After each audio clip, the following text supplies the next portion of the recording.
കൊമ്പന്മാർ നിലാവ തഴിച്ചു വിട്ട കോഴികളെ പോലെ മൈതാനത്തുകൂടി ദിശ തെറ്റി അലഞ്ഞപ്പം കഴുകന്മാർക്ക് ആനറാഞ്ചികളെ പോലെ പണിയെടുക്കേണ്ടി വന്നില്ല. കോഴിക്കുഞ്ഞുങ്ങളെ റാഞ്ചി എടുക്കുന്ന ലാഘവത്തോടുകൂടി ആനക്കുട്ടികളുടെ കഥ കഴിക്കാൻ കഴുകന്മാർക്ക് കഴിഞ്ഞു. അങ്ങനെ ഇന്നത്തെ ബിരിയാണി ആനയെ വെട്ടിക്കണ്ടിച്ച് എലഫന്റ് ബിരിയാണി ഉണ്ടാക്കി കഴുകന്മാർ ആസ്വദിച്ചു എന്ന് പറയുന്നതായിരിക്കും ശരി.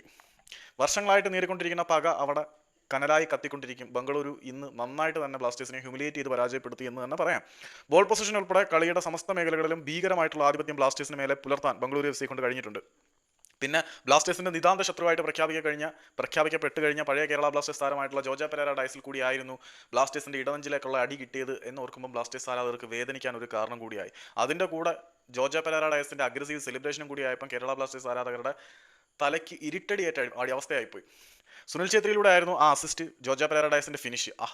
രണ്ടാളുകൾക്കും കേരള ബ്ലാസ്റ്റേഴ്സിന്റെ ആരാധകർക്ക് ഒരു വൈരമുള്ളവരാണ്. ആ രണ്ടാളുകളും കൂടി കൊമ്പന്മാരുടെ കഴുത്തറക്കൽ പ്രക്രിയ പൂർണ്ണമാക്കി.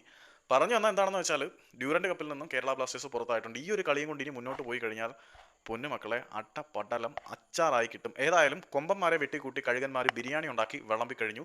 ബംഗളൂരുവിൻ്റെ ആരാധകർക്ക് ഇനി ബിരിയാണി കഴിച്ചിട്ട് ഉറങ്ങാം. ബ്ലാസ്റ്റേഴ്സിൻ്റെ ആരാധകർക്ക് വേണ്ടിയിട്ടുള്ള സാധനം ഞാനിപ്പോൾ ചെയ്യാം. ബൈ.